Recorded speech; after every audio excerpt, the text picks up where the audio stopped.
My own son tried to kill me with a box of poisoned chocolates, and I unknowingly saved my life by making my daughter-in-law and my grandchildren jealous. When he called me, asking if I had eaten the chocolates, I told him no, that I had given them to Laura and the kids. The silence on the other side of the line was deafening. Then he yelled like a desperate man, "You did what?" At that moment, I did not understand why Thomas was so upset. I thought he was angry because I had given his gift to other people. How naive I was. My name is Dorothy. I am 69 years old. For 40 years, I sacrificed everything for my son, Thomas. Everything. My youth, my dreams, my savings. I adopted him when he was just 2 years old, after his biological parents died in an accident. I gave him my last name, my unconditional love, my entire life. But that day, the day of my 69th birthday, everything changed. That box of artisanal chocolates that arrived at my door looked like a beautiful gift from a grateful son. The chocolates were exquisite, expensive. They came in an elegant box with a card that read, "To the best mother in the world. With love, Thomas." I was so touched. It had been months since I had received any affectionate gesture from him. Since he married Laura, everything changed. She arrived like a storm in our lives, filling my son's head with poison against me. "Your mother is too nosy," she would say. "You are too old for her to be taking care of you," she would whisper in his ear. And Thomas, my Thomas, the boy I raised with so much love, began to change. Little by little, he drifted away. Visits became scarcer, calls colder, hugs more distant. But I kept hoping. I kept believing that my son would go back to being the person he was before. That morning, when the chocolates arrived, I thought it had finally happened. That my son had remembered how much he loved me. That Laura had not managed to completely destroy the bond we had built for so many years. The chocolates looked delicious. They were from an exclusive brand, the kind that cost a fortune. Each piece was a work of art, decorated with golden details and perfect shapes. But me? Oh, I was always like that. Always thinking of others before myself. These chocolates are too good for me alone, I thought. Laura and the kids will enjoy them much more. The little ones had always been my weakness. Despite all the disdain their mother showed me, I adored those children. They were my grandchildren, the extension of my Thomas, the only pure thing left in that toxic relationship. So I took the box, carefully rewrapped it, and headed to Thomas's house, which was just a short drive from my home in upstate New York. When I knocked on the door, it was Laura who opened it. As always, she greeted me with that fake smile that I hated so much. That smile that did not reach her eyes, that screamed contempt, even though her lips tried to feign courtesy. "Hello, Dorothy," she said, with that condescending tone she used with me. "What brings you by?" I handed her the box of chocolates and explained that they were from Thomas for me, but that I wanted to share them with her and the children. For a moment, I saw something strange in her eyes, like surprise, but not the good kind. It was more like fear, confusion. But she quickly composed her expression and took the box. "What a nice gesture from Thomas," she murmured. "The kids will be thrilled." She did not invite me in. She never did. She always found an excuse to keep me at the door, as if I were a traveling salesperson and not the grandmother of her children. That time she said the children were sleeping, that it had been a long day, that perhaps another day would be better. I went home with a slightly sad heart, but also with a certain satisfaction. I had done something good. I had shared the joy of my son's gift with his family. That night, I went to bed thinking that maybe, just maybe, that gesture would help smooth things over between Laura and me. The next day, the phone rang early. It was Thomas. His voice sounded strange, tense. "Mom," he said to me, "how were the chocolates?" The question took me by surprise. It was rare for him to be so interested in knowing if I had enjoyed a gift. Usually, after giving me something, he seemed to completely forget about the matter. "Oh, Thomas," I replied honestly, "I gave them to Laura and the kids. You know how much they love sweets." The silence that followed was terrifying. It was as if the world had stopped. I could hear my own heart beating as I waited for his answer. Then he exploded. "You did what?" he yelled with a fury I had never heard in his voice. "I gave them to Laura and the children." "You're crazy." His voice trembled in a way that frightened me. It was not just anger. It was pure panic. "Thomas, I don't understand," I said, trying to stay calm. "I thought you'd be happy that I shared your gift with your family." But he kept shouting, increasingly desperate. He asked me over and over if I was sure I had not eaten a single chocolate, if I had given the whole box, if the children had already eaten them. His questions were so specific, so urgent, that I began to suspect. Why did he care so much that I had not tried the chocolates? Why did he seem relieved that I had not eaten them, but desperate that I had given them to his own family? He hung up abruptly after shouting that I was an idiot, that I had ruined everything. I was left with the phone in my hand, trembling, not understanding what had happened. But something inside me, a maternal instinct that I had developed over years of caring and protecting, told me that something was terribly wrong. That afternoon, Laura called me. Her voice sounded different, worried. "Dorothy," she said to me, "the children felt sick after eating the chocolates. We had to take them to the hospital in Staten Island." My blood ran cold. "What happened to them?" I asked with my heart in my throat. "The doctors say it was food poisoning," she replied. "But it's strange. The chocolates smelled odd when we opened them, but the children had already eaten several before we realized it." My world began to crumble. The chocolates my son had sent me, the chocolates I had given with so much love, had made my grandchildren sick. But there was something else. In Laura's voice, I detected something that made me tremble. It was fear, yes, but also understanding. As if she had finally grasped something that had been happening right under her nose without realizing it. That night, I could not sleep. The pieces of the puzzle began to fit together in my mind with terrifying clarity. Thomas's reaction when he learned that I had given the chocolates away, his desperation at knowing that I had not eaten them, his relief mixed with panic, the specific questions about whether I had tried even a tiny piece. And then, like a lightning bolt in the darkness, the truth hit me with all its brutal force. My son, my own son whom I had raised and loved unconditionally, had tried to poison me. The following days were a nightmare.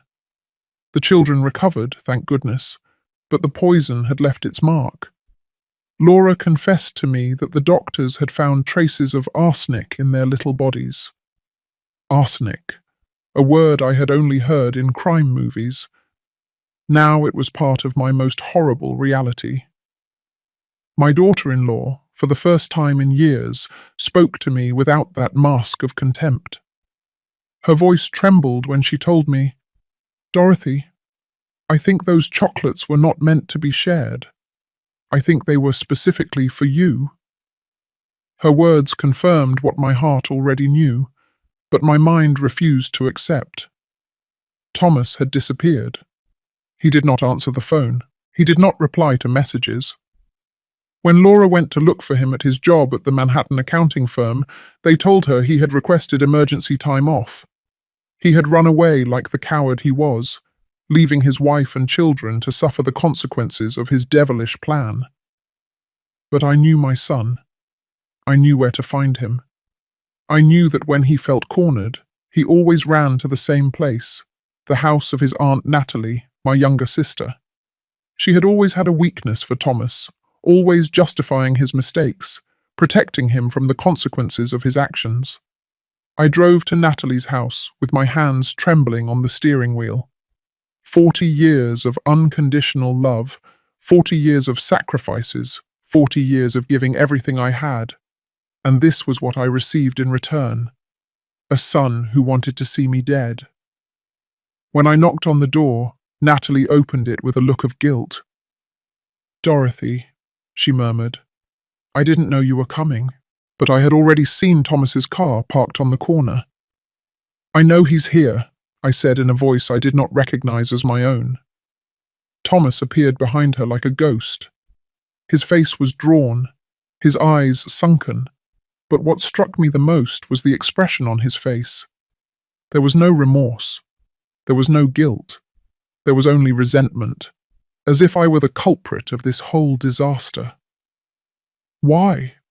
was the only thing I could ask him. "Why did you want to kill me?" My voice broke on that last word. Kill me. My own son had wanted to kill me. His answer broke my soul into 1,000 pieces. "Because you're a burden," he said with a coldness that chilled my blood. "Because you've always been a burden. Because I need your inheritance and you never die." My inheritance, of course. It all came down to money. The money I had saved for decades working day and night. The money I had saved living like a pauper to secure a future for him. The money I planned to leave him when I died naturally, of old age, surrounded by the love of my family. "But I didn't know you had so much money," he continued with that poisonous voice. "Until I saw the bank documents when you got sick last year. $200,000, Mom. 200,000 that I need now, not when you're 90 years old.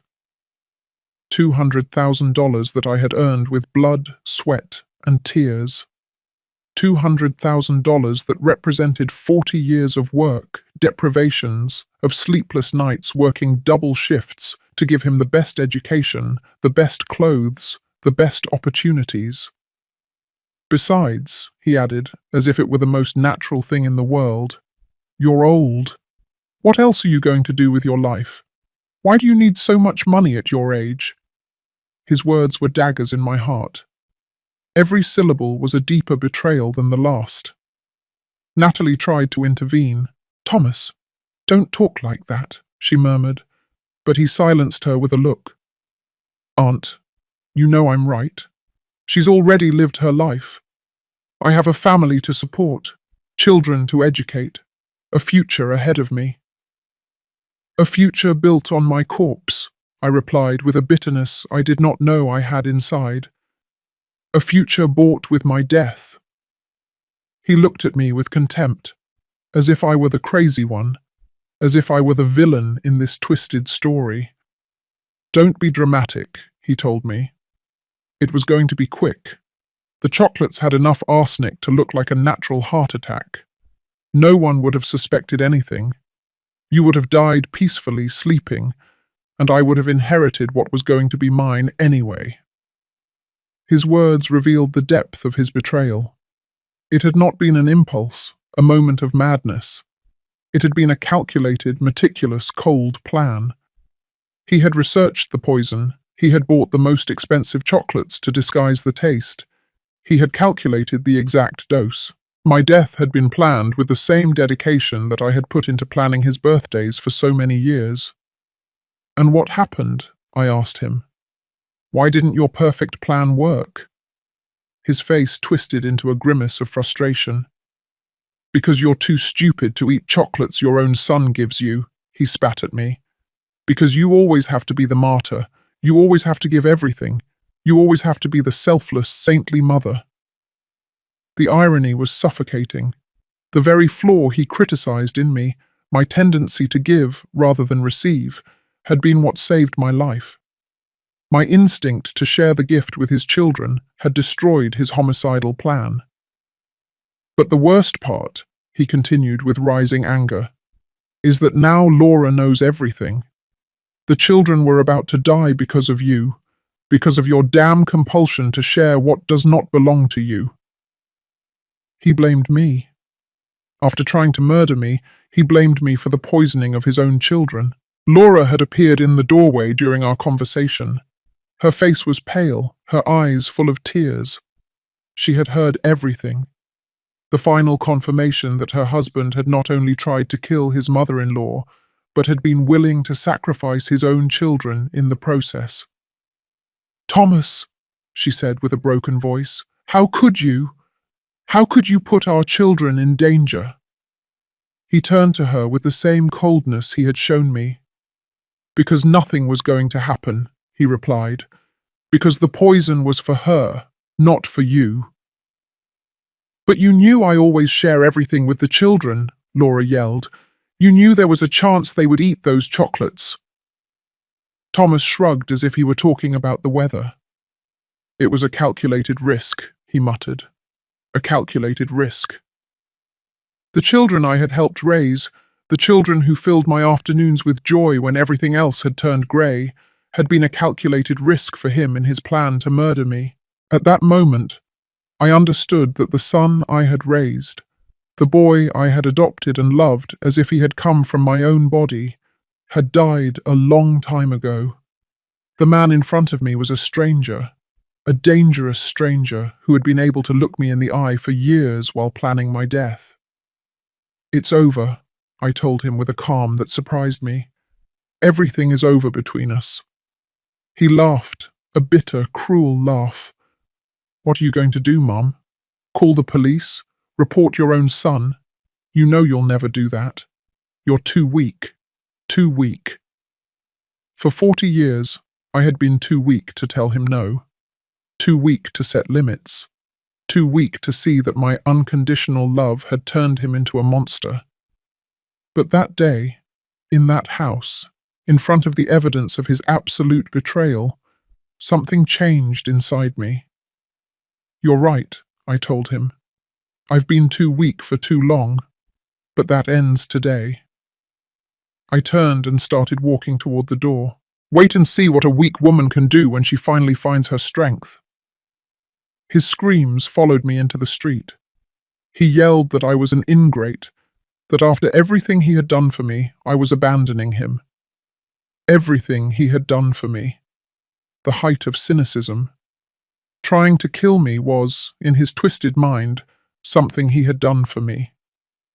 That night, in the solitude of my home, I cried as I had not cried in decades.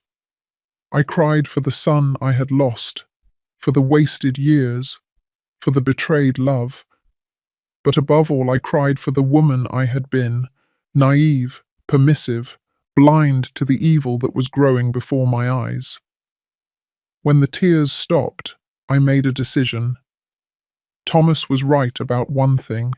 I was too weak. But that weak woman was dying that night. Tomorrow, a new Dorothy would be born. A Dorothy who had learned that love without limits is not a virtue. It is complicity. A Dorothy who had discovered that sometimes, to protect yourself, you have to become what your enemies least expect. My phone rang. It was Stanley, my lawyer, an old family friend. "Dorothy," he told me. "Laura called me. She told me everything. Are you all right?" For the first time in days, I smiled. "I'm perfect, Stanley, and I have work for you." The transformation was not immediate, but it was total. Over the next few weeks, while Thomas believed he had emotionally destroyed me, I was building the foundations of my revenge. The first step was to move. I could not continue living in that house where I had raised a viper, where every corner reminded me of my naivety. Stanley helped me find an apartment in the most exclusive area of the city, Upper East Side. A penthouse with a panoramic view, which cost more in 1 month than Thomas earned in 3. When I signed the lease, I saw the surprise in the eyes of the real estate agent. A 69-year-old woman, modestly dressed, paying cash for a luxury apartment. "It's for my retirement," I told her with a smile. I decided it was time to give myself some treats. Retirement. What a liberating word. I was retiring from being a mother. I was retiring from being the victim. I was retiring from being the woman who gave everything and asked for nothing in return. The apartment was spectacular. Marble floors, floor-to-ceiling windows, a kitchen that looked like it was out of a magazine. But what I liked most was the study, a quiet space where I could plan, where I could think, where I could become the strategist Thomas had never imagined I could be. Stanley was my first ally in this new life. For years, he had handled my basic legal affairs, wills, insurance, minor procedures. But now I needed something more. I needed a legal warrior who would help me systematically dismantle the life of the man who had tried to murder me. Dorothy, he told me in our first serious meeting, this is going to be brutal. Thomas is not going to give up easily. He's going to fight. He's going to lie. He's going to try to manipulate the situation in his favor. I leaned back in his office's leather chair and looked him in the eye. Stanley, he underestimated me for 40 years. Now it's my turn to surprise him. The first thing we did was secure my money. Thomas knew about the main account, but he did not know about the other three. He did not know about the certificates of deposit that I had been religiously renewing every year. He did not know about the stocks I had bought with the extra money from my weekend jobs. He did not know that his stupid mother had built a modest but solid financial empire. In total, Stanley told me after reviewing all the documents, we are talking about almost $400,000, not $200,000 as he believes. $400,000. 40 years of sacrifice turned into economic power. 40 years of living like a poor woman to die like a queen. But money was only a tool. The real weapon was information.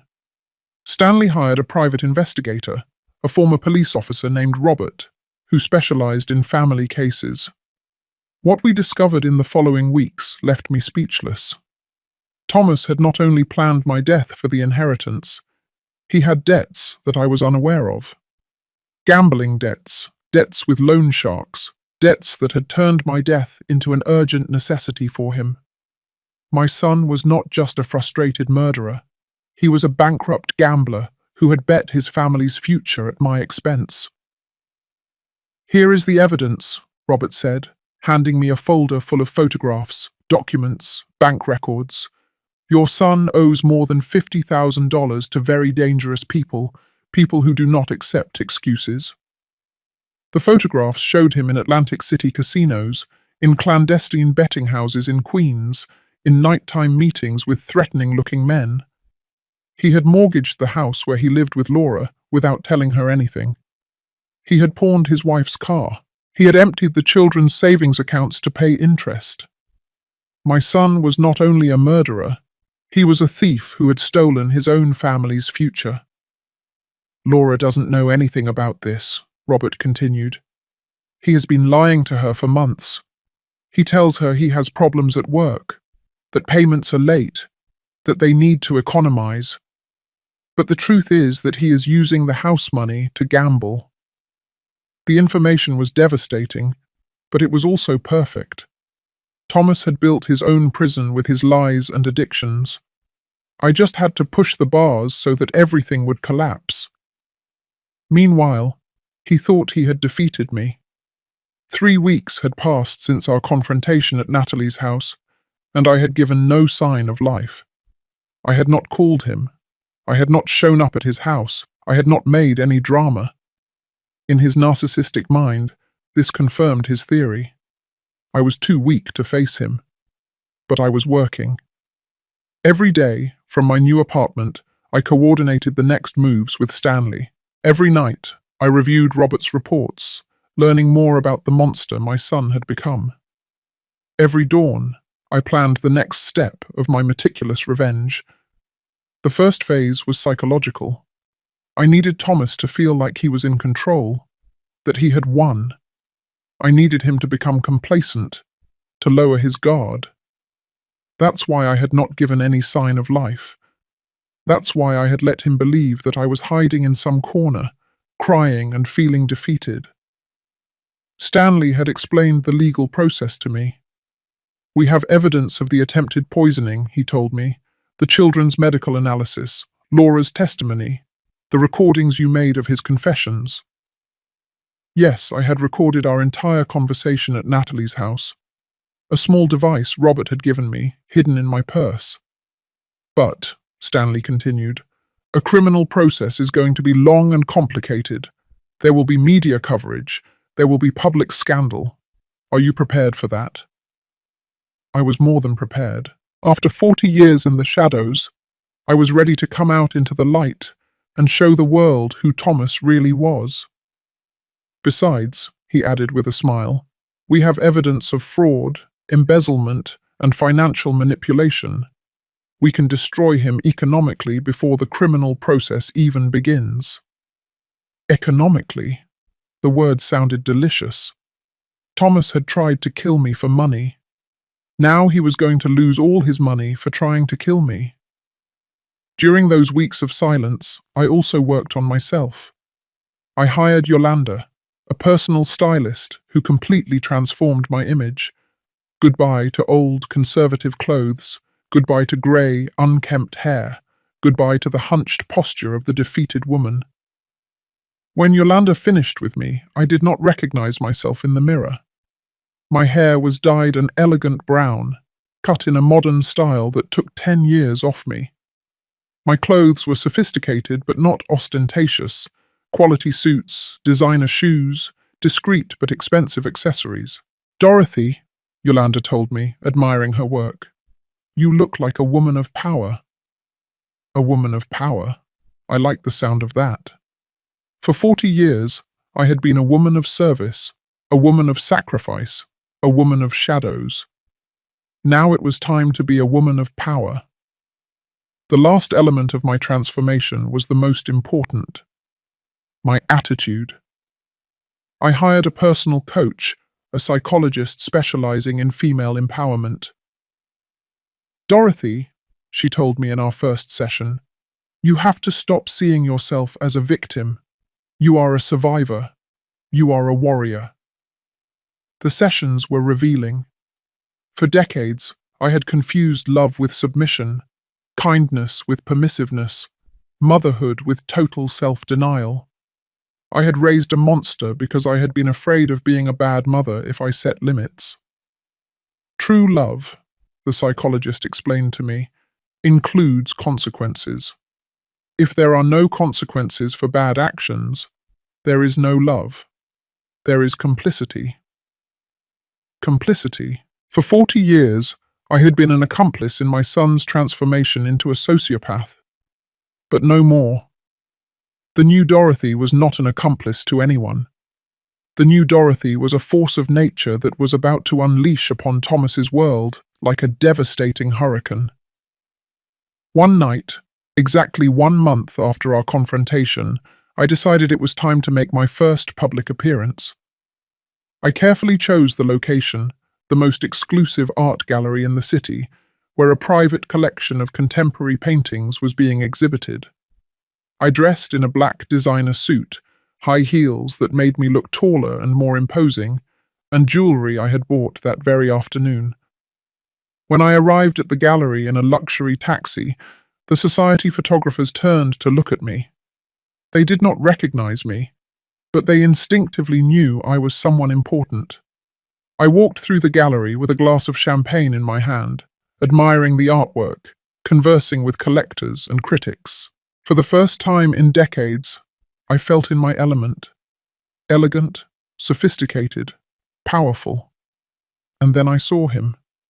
Thomas was in the opposite corner of the gallery, accompanied by Laura. She looked tense, uncomfortable, clearly out of place in that luxurious environment. He was trying to impress some businessman, probably looking for new victims for his scams. Our eyes met across the room. I saw the shock on his face when he recognized me.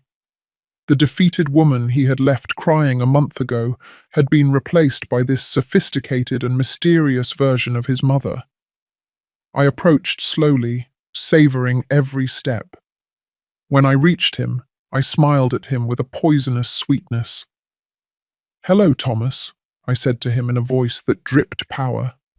"What a surprise to run into you here." His face had turned pale. Laura looked at me with a mixture of admiration and confusion. The businessmen who were talking to Thomas turned toward me with curiosity. "Mum," he stammered, "what are you doing here?" His voice trembled slightly. For the first time in his life, my presence intimidated him. "I'm enjoying my retirement," I replied, taking a sip of champagne. I decided it was time to treat myself. The word retirement echoed in the air like a veiled threat. The businessmen looked at us with interest. It was obvious there was family tension, but it was also obvious that I was not the victim they had imagined. "Retirement?" one of them asked politely. "What are you retiring from, Mum?" "From being too generous," I replied without taking my eyes off Thomas. "Sometimes when you give too much, people get used to receiving. There comes a point where you have to stop giving and start collecting." "Collecting?" The word floated in the air like a promise of a storm. Thomas knew exactly what it meant. He knew his time of taking without giving had ended. He knew the hunt had begun, and now he was the prey. The following days were of exquisite tension. Thomas knew something had changed, but he did not know what. He had seen me at the gallery, transformed into a woman he did not recognize, and that made him uneasy. He began calling me obsessively, but I did not answer. I let his calls go to voicemail, where I could hear his growing nervousness. "Mum, answer the phone," he said in his messages. "We need to talk. I need to know what you are planning." What are you planning? For the first time in his life, he was the one who was afraid of me. For the first time, I was the predator and he was the prey. Stanley had begun the legal phase of my revenge. The first thing was to file a civil lawsuit for attempted murder, with all the evidence we had gathered. The children's medical analysis, the audio recordings, the testimonies of Laura and the medical staff who had treated my grandchildren. "Dorothy," Stanley told me in his office, "this lawsuit is going to be a scandal. The media are going to cover the case. Your story is going to be on every newscast." Perfect. I wanted the whole world to know who Thomas really was. I wanted his neighbors in Connecticut, his co-workers, his friends, to know that he had tried to murder his own mother. But the civil lawsuit was only the appetizer. The main course was the investigation Robert had completed into Thomas's illegal activities. Mortgage fraud, misuse of family funds, defrauding loan sharks, tax evasion. My son had built a financial house of cards that was about to collapse. "Here are all the documents," Robert said, handing me 3 folders full of evidence.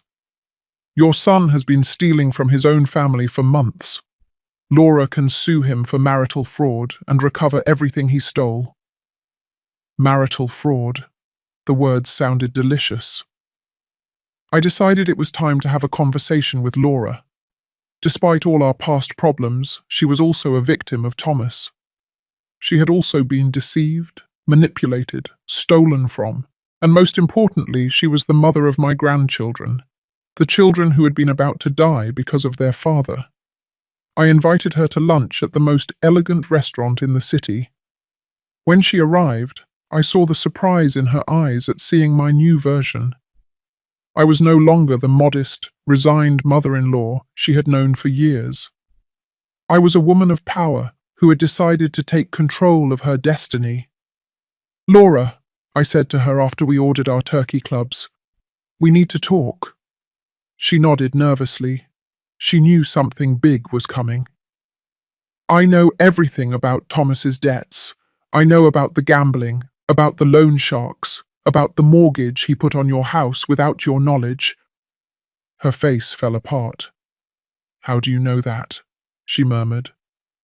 Because I hired investigators, I replied calmly. Because I decided to stop being the victim and become the hunter. I handed her one of the folders Robert had prepared. Everything is there. Documents, photographs, bank records. Laura reviewed the papers with tears in her eyes. Each page was a deeper betrayal. Her husband had not only tried to murder his mother-in-law, but had been systematically stealing his family's future to feed his gambling addiction.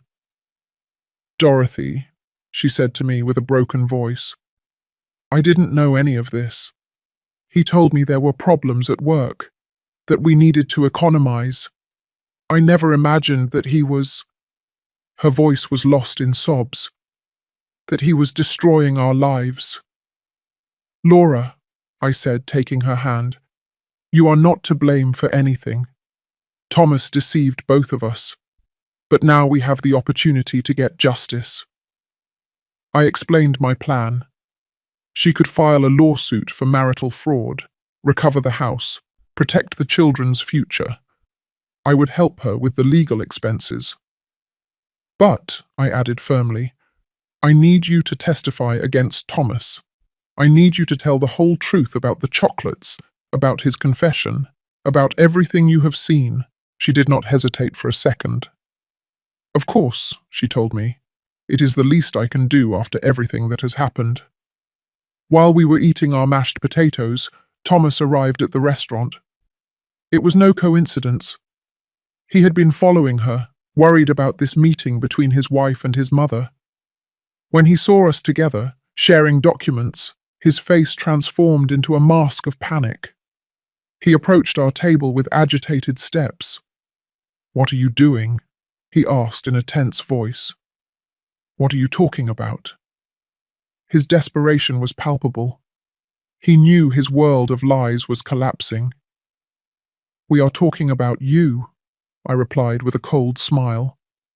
We are talking about your debts, your lies, about how you have been stealing from your own family. Thomas looked at the documents on the table, and his face completely collapsed. Laura, he pleaded with his wife, don't listen to this crazy old woman. She's trying to manipulate you, to separate us. Crazy old woman. Even in that moment of total panic, he could not stop insulting me. He was incapable of showing respect or remorse. Thomas, Laura told him in a voice I had not heard before, a voice full of strength and determination. I know everything now. I know about the gambling, about the debts, about the mortgage. I know you have been lying for months. He tried to deny it, but she interrupted him. And I know you tried to kill your mother. She shouted the last words, attracting the attention of the entire restaurant. The diners turned toward us, murmuring among themselves. Thomas realized he was being watched and lowered his voice, but his desperation was increasingly evident. Laura, please, he whispered to her. We can fix this. We can work it out together. You don't need to listen to this woman. She has always tried to separate us, always manipulating, always blaming others, never taking responsibility for her actions. No, Laura replied firmly. No more lies, no more manipulation. I am going to protect our children, and that means taking them away from you. She got up from the table, picked up her purse, and headed for the exit. My lawyers will be in touch with you. Thomas stood there, next to our table, trembling with rage and impotence. When Laura left, he turned to me with a fury that reminded me why I had decided to destroy him. This is your fault, he hissed through clenched teeth. You ruined my marriage. You destroyed my family. I didn't destroy anything, I replied with supernatural calm. I only brought the truth to light. Your marriage was ruined when you decided to become a liar and a thief. Your family was destroyed when you decided to try to murder your mother. I got up from the table and looked him directly in the eyes. And this is just beginning.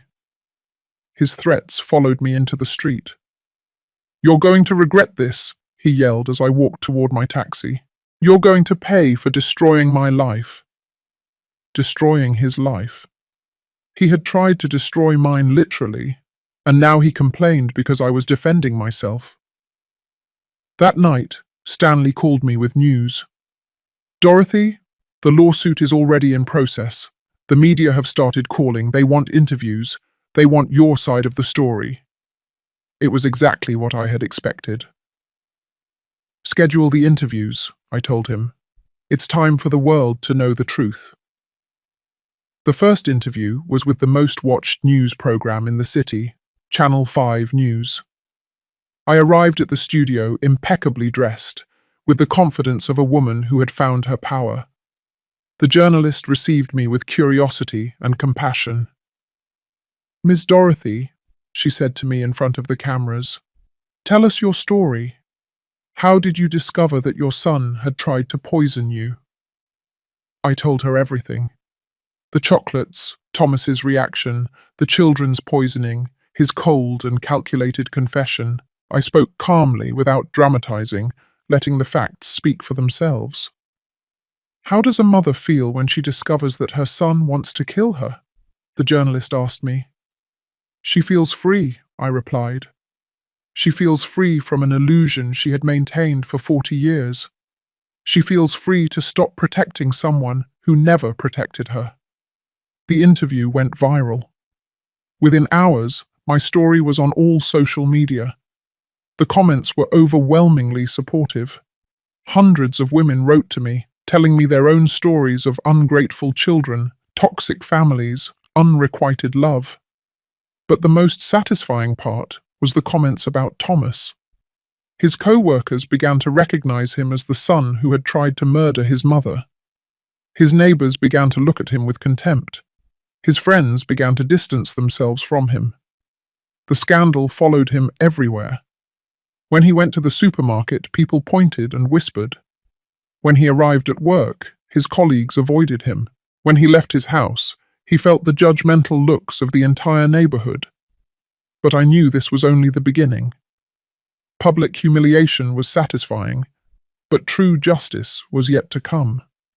The legal processes, the loss of his assets, the complete destruction of the life he had built on lies and betrayals. Thomas had underestimated the woman he had raised for 40 years. He had thought he could get rid of me like throwing away a piece of paper. Now he was discovering that he had awakened a monster much more powerful and ruthless than himself. The hunt had officially begun, and I was a predator who had waited 40 years to show her claws. The legal process advanced like an unstoppable avalanche. Stanley had filed all the lawsuits simultaneously: attempted murder, family fraud, aggravated fraud, and a civil lawsuit for emotional damages amounting to $500,000. Thomas woke up one Monday and discovered that his life had exploded into 1,000 pieces. His bank account was immediately frozen. The few savings he had left after his compulsive gambling were blocked, while the origin of the funds was investigated. His salary was garnished to ensure payment of the civil lawsuits. Overnight, he was left penniless. "Dorothy," Stanley reported to me with satisfaction, "your son is broke. He cannot afford a decent lawyer. He's going to have to settle for a public defender." A public defender against the best law firm in the city. The battle was unequal from the start, but the most delicious thing was seeing how his social world crumbled. The video of my television interview had generated such a scandal that the media began to investigate Thomas's life more deeply. Soon his gambling debts, his scams against co-workers, and his systematic lies came to light. His boss called him to an urgent meeting. "Thomas," he said, "the company cannot afford to have its name associated with this scandal. You are terminated, effective immediately. 20 years working at the same company, eliminated by a scandal he himself had created." The loan sharks, who had been pressuring him for his gambling debts, saw the news and decided to accelerate their collections. They knew that if they did not act fast, they would not recover a single dollar. They began showing up at his house, calling him at all hours, openly threatening him. One night, while I was enjoying a glass of wine in my luxury apartment, I received a call from Laura. She was crying. "Dorothy," she told me between sobs, "men came to the house, armed men. They said that if Thomas doesn't pay them tomorrow, they are going to take the house and everything in it." "Where is Thomas?" I asked her. "He disappeared," she replied. "When he saw those men, he ran out the back door.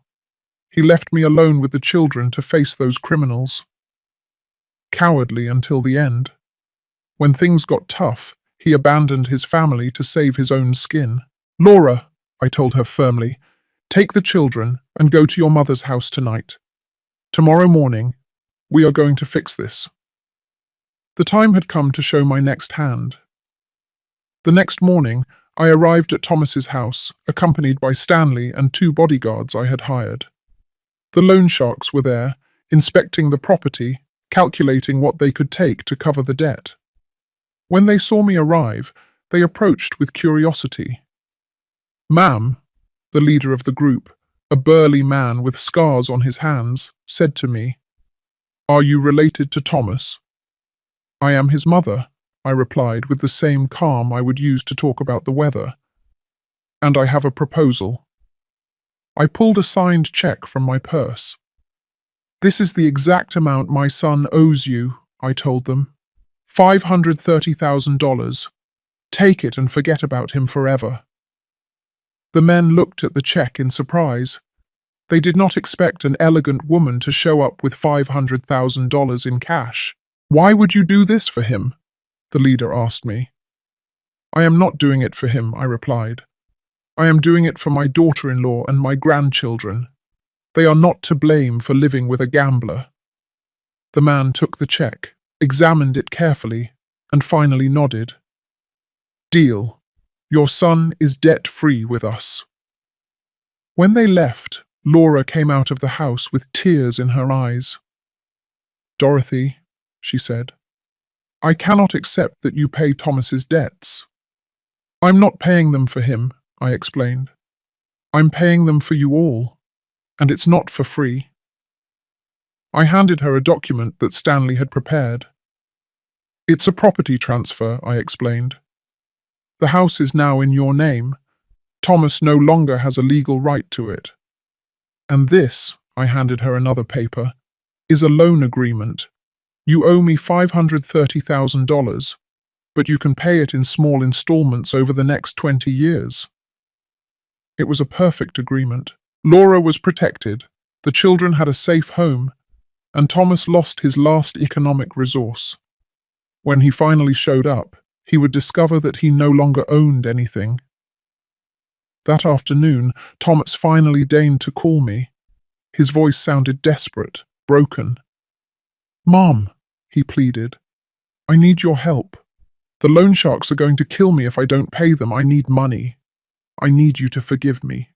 I need—" "Thomas," I interrupted him coldly, "I already paid your debts." I could hear his sigh of relief on the other side of the line. "Thank you, Mum. I knew you wouldn't abandon me. I knew that, but I didn't do it for you," I continued. "I did it for Laura and the children. And you no longer have a house. I transferred it to your wife's name." The silence that followed was absolute. "What?" he finally murmured. "The house is no longer yours. Your wife owes me the money, not you. You have nothing more to do with that property." His breathing became agitated. "You can't do that," he yelled. "It's my house. I bought it." "Did you buy it with money you stole?" I replied. "And now it has returned to legitimate hands. Laura and the children are protected. You are on your own." I hung up the phone without waiting for his response. The following days were of delicious tension. Thomas showed up at the house, but Laura had already changed the locks. When he tried to force his way in, She called the police. The officers arrived and explained to him that he no longer had a legal right to the property. "But she's my wife," he yelled as they escorted him out of his own house. "I have a right to be here." "Sir," the officer told him, "your wife has requested a restraining order. You cannot approach within 200 yards of this property." Restraining order. Laura had followed my advice to the letter. Now Thomas had not only lost his house, but legally could not go near his family. He was a complete pariah, rejected by society and abandoned by his own. Homeless, jobless, penniless, Thomas was forced to take refuge in cheap, run-down motels. But even that became unsustainable when the media began following him. Reporters constantly harassed him, asking him about the attempted murder, about his debts, about his gambling addiction.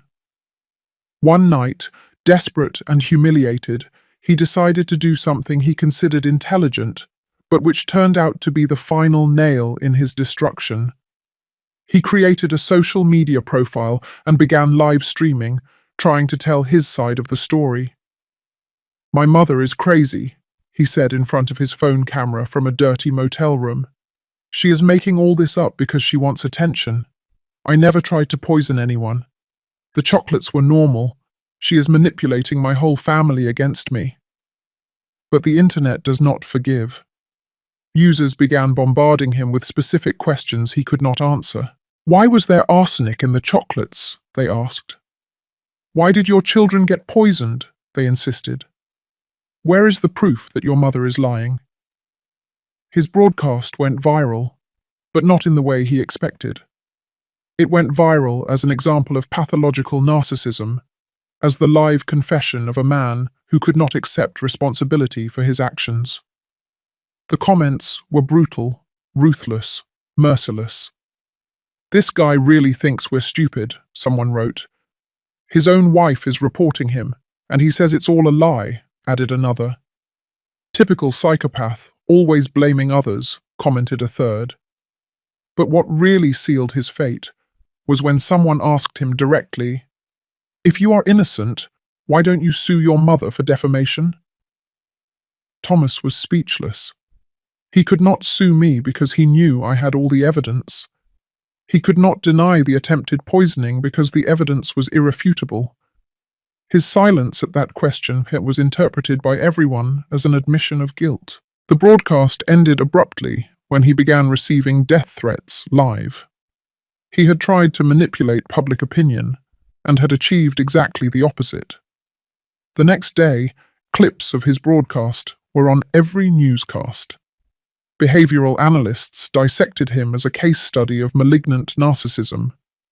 Psychologists explained on television how his inability to accept responsibility was typical of antisocial personalities. Thomas had achieved something that I could not have achieved even with the best public relations team. He had destroyed his own reputation so completely and publicly that there was no turning back. He had become the national villain, the symbol of filial ingratitude taken to the extreme. But for me, the most satisfying thing was not his public humiliation. It was the tranquility I saw in Laura's eyes when I visited her, the security my grandchildren felt in their own home, the peace I had found by moving away from the toxicity that had dominated my life for decades. Formal justice was still in process, but poetic justice had already been served. The son who had tried to kill me for money now did not have a single dollar. The man who had scorned my love now begged for my forgiveness. The manipulator had been exposed and rejected by everyone. And I, the victim who had spent 40 years in silence, had finally found my voice. The months that followed were of total transformation. While Thomas sank further and further into his own misery, I flourished as never before in my life. The luxury apartment had become my sanctuary, a place where for the first time in decades I could breathe without the weight of constant manipulation. Stanley kept me informed of the progress of the legal cases. "Dorothy," he told me during one of our weekly meetings, The district attorney is very interested in prosecuting Thomas for attempted murder. The evidence is overwhelming. The audio recordings, the medical testimonies, the confessions he himself had made, everything formed a solid and irrefutable case. Furthermore, Stanley continued with a smile, his public defender is trying to negotiate a plea bargain. He knows he cannot win this case.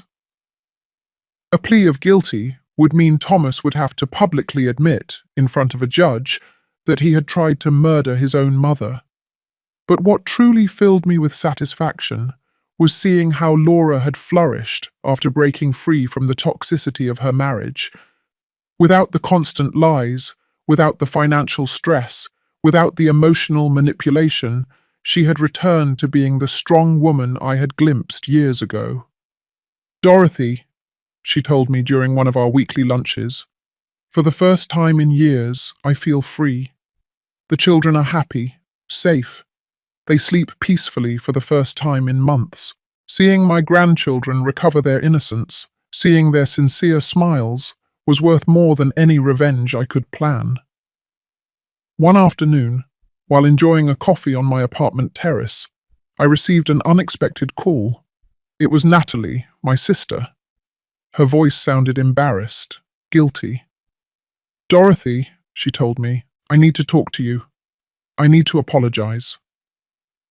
I decided to receive her at my house.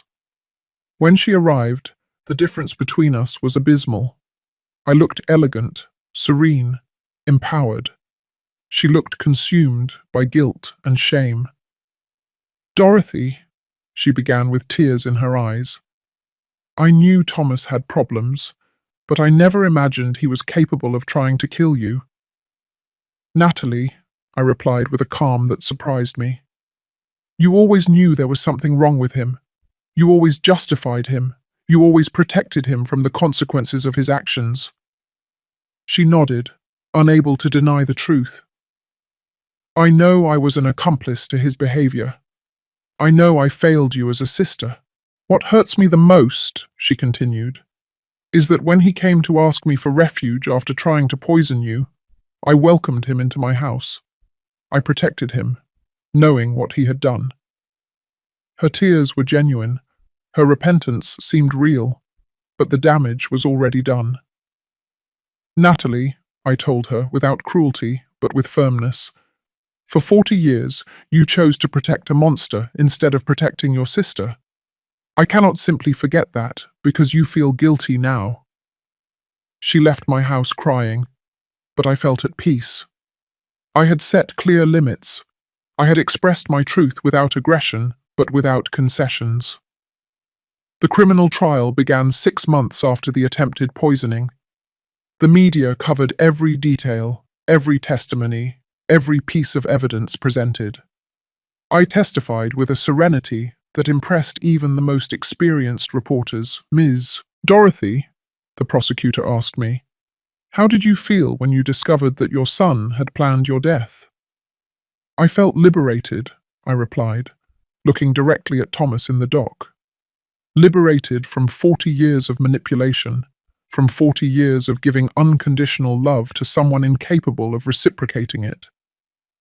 Thomas looked haggard, aged, destroyed. His public defender had done what he could, but the evidence was irrefutable. The testimonies of Laura, of the doctors who treated the children, of the specialists who analyzed the chocolates, built a perfect case.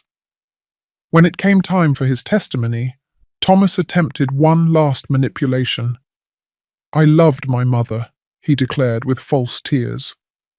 "This is all a terrible misunderstanding. I never wanted to hurt anyone." But his own recordings betrayed him. When the prosecutor played the audio where he confessed his plan, his version completely crumbled. The jury deliberated for barely 2 hours, guilty of attempted first-degree murder, guilty of endangering the lives of minors, guilty of aggravated fraud. The sentence was 12 years in prison, with no possibility of parole before serving 8. When I heard the verdict, I did not feel triumph. I felt peace, justice. The legal confirmation of what I already knew, that I had been the victim of a calculated and premeditated attempted murder by my own son. Thomas looked at me from the dock as he was being handcuffed. His eyes no longer held the arrogance of before, only desperation and self-pity. "Mom," he yelled as they took him away. "You're still my mother. You can't abandon me like this."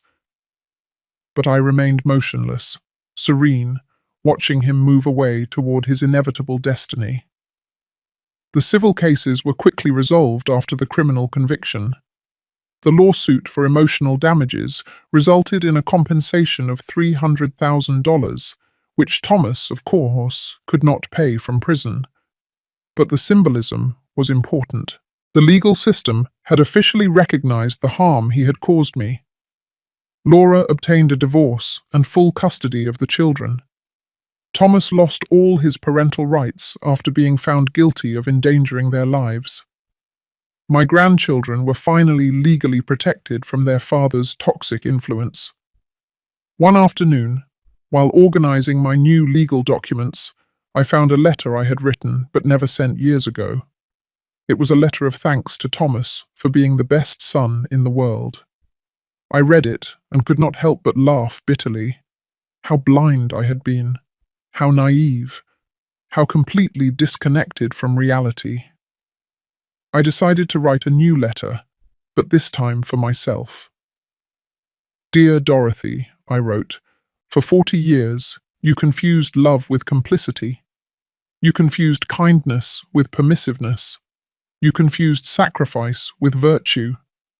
Today, I celebrate that you have finally learned the difference. On the day I turned 70, I hosted a small celebration in my apartment. I invited Laura and the children, Stanley and his wife, Yolanda my stylist, Robert the investigator. People who had helped me rebuild my life, who had supported me in my transformation.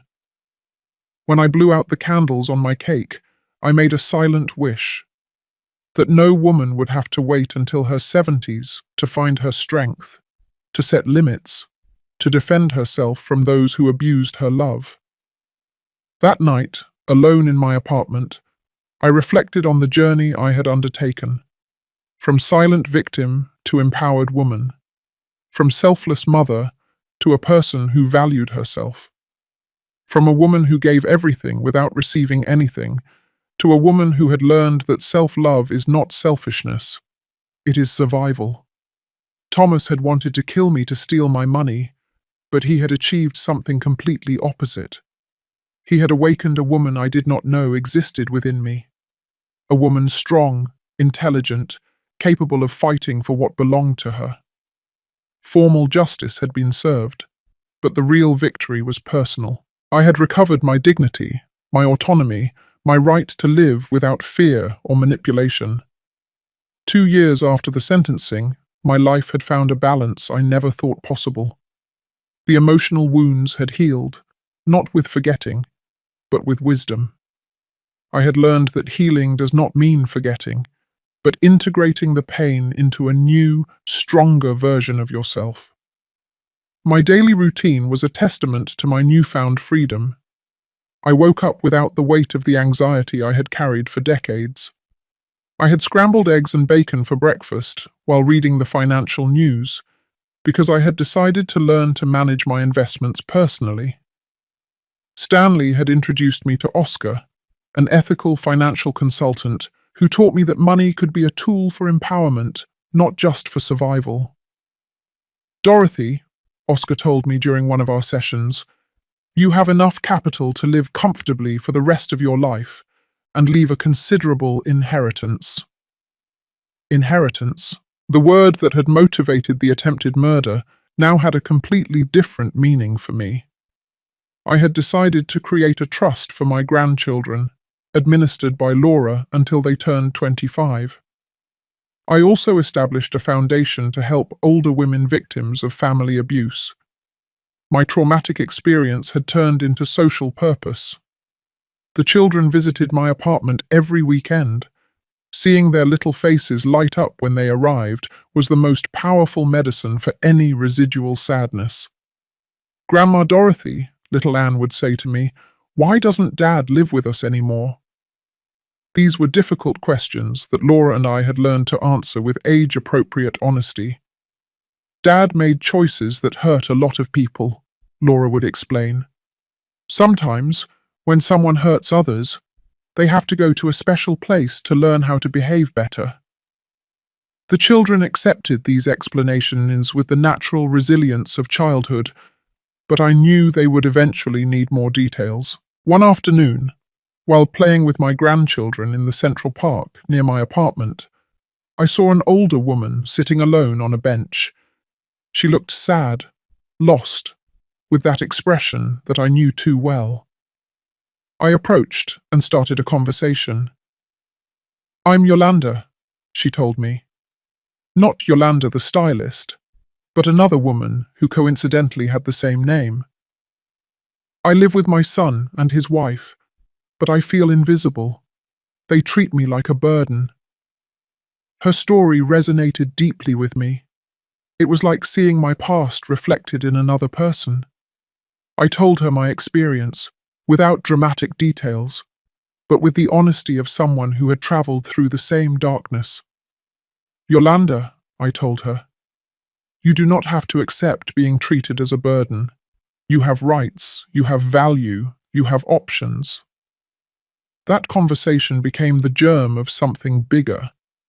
I began organizing weekly meetings in my apartment for older women facing similar situations. We called it the Circle of Strength. Every Thursday afternoon, my living room filled with stories of survival, mutual support, of women rediscovering themselves. Stanley helped me formalize the foundation, the Dorothy Foundation for the Dignity of the Older Woman, it was finally called.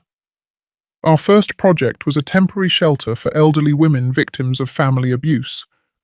The second was a free legal assistance program. The media began calling me to talk about the issue of elder abuse. My story had resonated so much that I became, without seeking it, a voice for other victims. Family abuse doesn't always leave visible bruises, I would say in interviews. Sometimes the abuse is emotional, financial, psychological. One morning, exactly 3 years after the attempted poisoning, I received a letter from prison. It was from Thomas. My first impulse was to throw it away unread, but curiosity won out. I opened it with trembling hands. "Dear Mum," it began, "I know I don't deserve your forgiveness, but I need you to know that I have been reflecting on what I did." The letter continued with what seemed like genuine apologies, expressions of remorse, promises of change, but there was something in the tone that felt familiar. Subtle manipulation, the attempt to elicit pity. "I've been going to psychological therapy," he wrote. "The psychologist says I have deep issues that come from my early abandonment, from the death of my biological parents." Even from prison, he continued to blame others for his decisions. He was still incapable of assuming full responsibility. "Please, Mum," the letter ended. "Give me a chance to repair the damage I caused. Agree to visit me. I need to see you. I need your forgiveness to be able to heal. I need, I need, I need." It had always been about what he needed, never about what I needed or deserved. I showed the letter to my psychologist, the doctor who had helped me through my healing process. "Dorothy," she told me after reading it, "how do you feel reading this?" "I feel sorry," I replied. "But not for him. I feel sorry because after 3 years in prison, he still doesn't truly understand what he did." "Are you going to answer him?" she asked. "Are you going to visit him?" I reflected for days on that question. Part of me, the mother I had been for 40 years, felt the obligation to respond. But the new woman who had emerged from the ashes knew that my healing did not depend on forgiving the person who had tried to kill me. I finally decided to write a response, but not the one he expected. "Thomas," I wrote, "I received your letter. I am glad to know that you are reflecting on your actions. However, my healing process does not require seeing you or forgiving you. I have learned that forgiveness is for the benefit of the one who forgives, not the one who asks for it. I have built a fulfilling life without you, my letter continued. I have found peace, purpose, and happiness. Your absence is not an emptiness in my life. It is a space filled with tranquility. I hope you find your own redemption, but my path to healing no longer includes trying to save you from the consequences of your decisions. I signed the letter simply as Dorothy, not as Mum. That title had been revoked the day he decided to become my potential killer. I sent the letter and felt a profound release.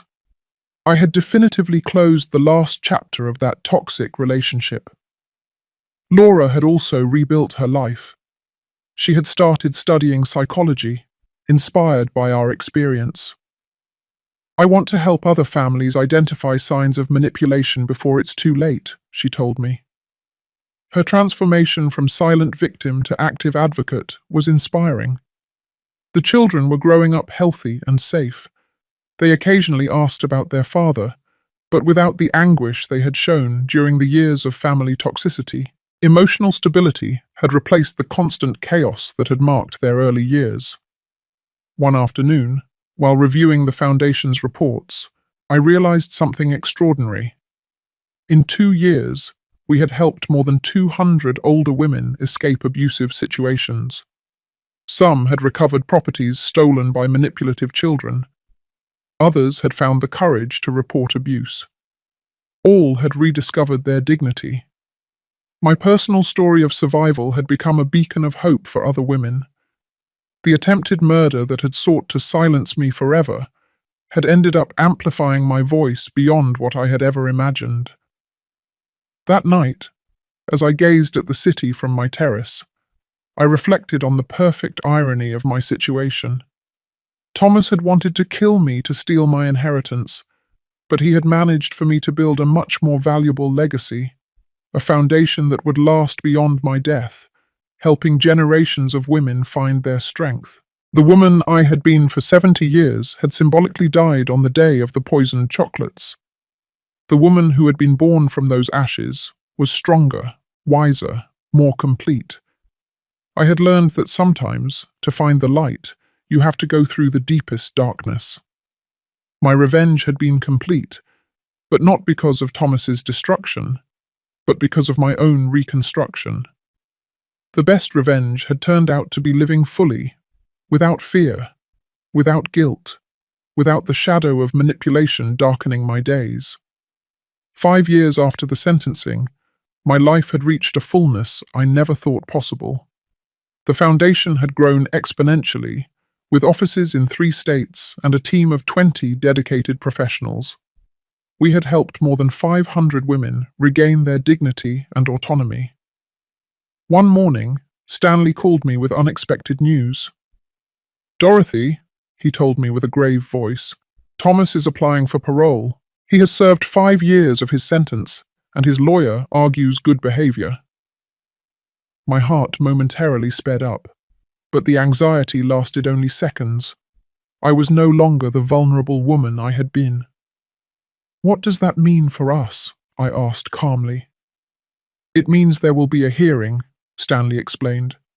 "The judge will review his case. He will hear testimonies for and against his release. You have the right to testify." I decided it was time to face Thomas one last time, but from a position of absolute power. For 5 years, I had built a new identity, a new life, a new purpose. He had remained stagnant in a cell, paying for his crimes. The hearing was scheduled for a Tuesday morning. I arrived at the courthouse accompanied by Laura, who was now a licensed psychologist and the associate director of my foundation. We dressed professionally, projecting the image of the successful women we had managed to become. When Thomas entered the room, his appearance struck me. 5 years of prison had transformed him into a prematurely aged man. His hair was completely grey, his face marked by deep wrinkles, his posture hunched by defeat. There was no trace left of the arrogant man who had tried to murder me. His lawyer presented the case for parole. My client has shown genuine remorse, he argued. He has participated in rehabilitation programs. He has maintained excellent conduct. He has expressed sincere desires to repair the damage caused to his family. When it was my turn to testify, I rose with the serenity of someone who has found inner peace. Your Honor, I began. For 5 years, I have observed the consequences of the defendant's actions, not only in my life, but in the lives of his children, who have thrived in an environment free from his toxic influence. I looked directly at Thomas as I spoke. I have built a foundation that has helped 500 women victims of family abuse. Every one of those stories reminds me why it is important for actions to have real and lasting consequences. Mr. Thomas not only attempted to murder me, I continued firmly.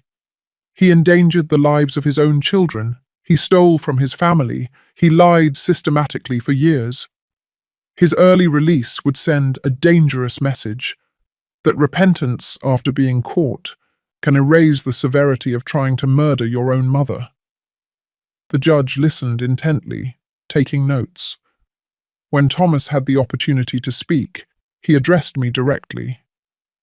"Mom," he said with a broken voice, "I know I don't deserve your forgiveness, but I have changed. I have understood the damage I caused. I have spent 5 years reflecting on my mistakes." His words sounded rehearsed, calculated to generate compassion, but they no longer had power over me. "Thomas," I replied calmly, "you lost the right to call me mother the day you decided to become my potential killer. 5 years in prison do not erase 40 years of manipulation, or the trauma of discovering that your own son wanted to see you dead." Laura's testimony was devastating for his chances. As a professional psychologist, she explained to the judge the patterns of narcissistic and manipulative behavior she had observed for years. "The children have prospered without their father's presence," she declared. "They have developed emotional stability, security, confidence. His release would represent a setback in their psychological development." The prosecutor presented evidence that Thomas had attempted to contact loan sharks from prison, suggesting that his gambling addiction problems persisted. He had also received money from unidentified sources in his commissary account, suggesting continuous links to questionable activities. After 2 hours of deliberation, the judge announced his decision. "Parole request denied," he declared. "The defendant will serve his full sentence." The premeditated nature of his crimes, combined with the pattern of manipulative behavior and the lack of genuine remorse, make his early release inappropriate. Thomas slumped in his chair. His 5 years of good behavior and mandatory therapy had not been enough to convince the legal system that he had truly changed. He would have to serve 7 more years before being eligible for parole again. When we left the courthouse, I felt a deep but tranquil satisfaction. It was not vengeful triumph, but the confirmation that justice had prevailed. Thomas would pay fully for his crimes, while I continued to build a legacy of hope and empowerment. That afternoon, during the weekly meeting of our Circle of Strength, I shared the experience with the women of the group. "Today I faced my aggressor once more," I told them, "but no longer from fear or vulnerability. I faced him from the power I have built during these years." Yolanda, the woman I had met in the park years ago, and who now coordinated one of our programs, raised her hand. "Dorothy," she said, "your story has taught us that it is never too late to reclaim our dignity. At 70, you found your strength. I found mine at 65. That night, alone in my apartment, I wrote in my diary, "Today I definitively closed the darkest chapter of my life.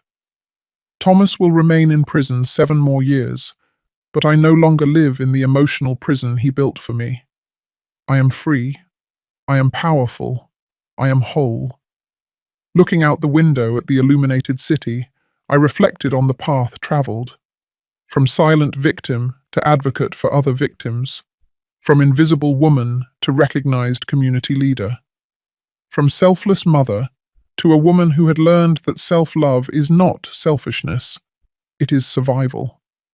The transformation had been painful, but necessary. Like a butterfly that must destroy its cocoon to fly, I had to destroy the permissive version of myself to become the strong woman I always had the potential to be.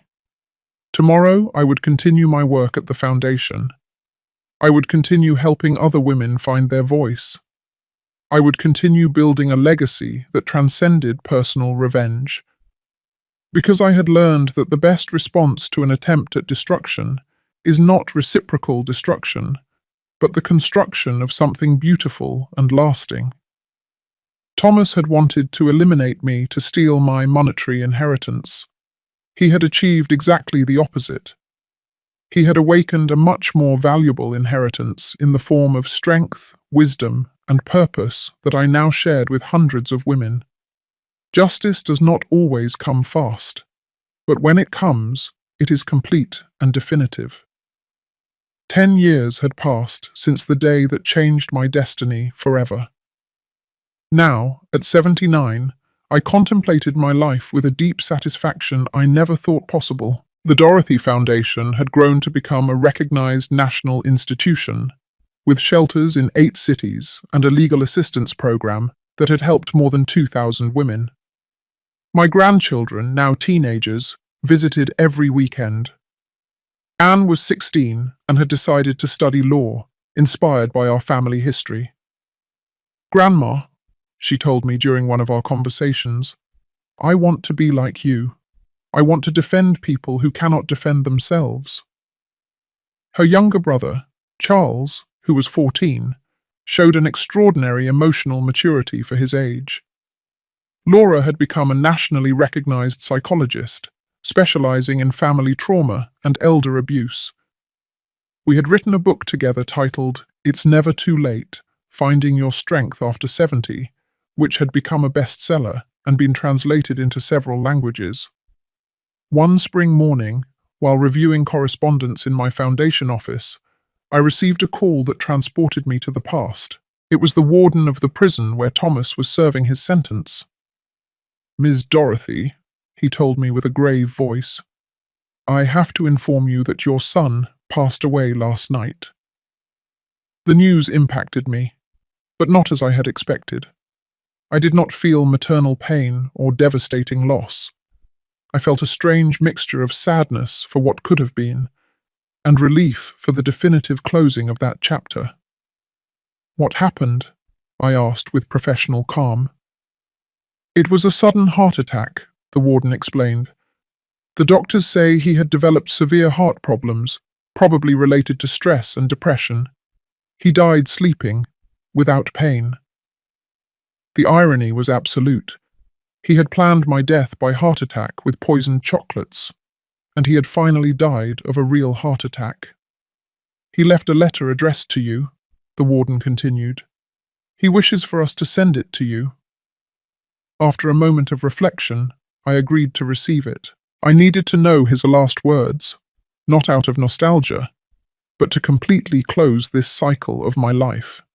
The letter arrived 2 days later. I opened it with steady hands, without trembling or anxiety. "Dear Mom," it began in shaky handwriting, "I write this knowing that I will probably die in this prison.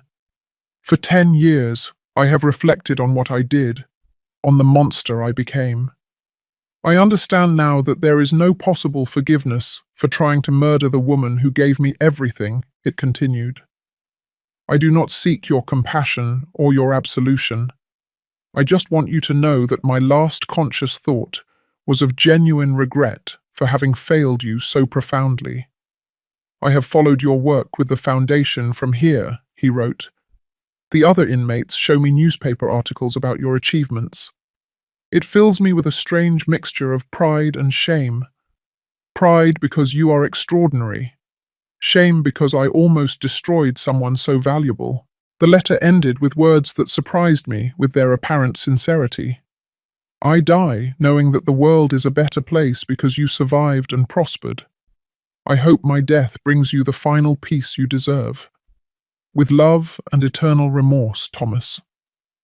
After reading the letter, I put it away in my desk.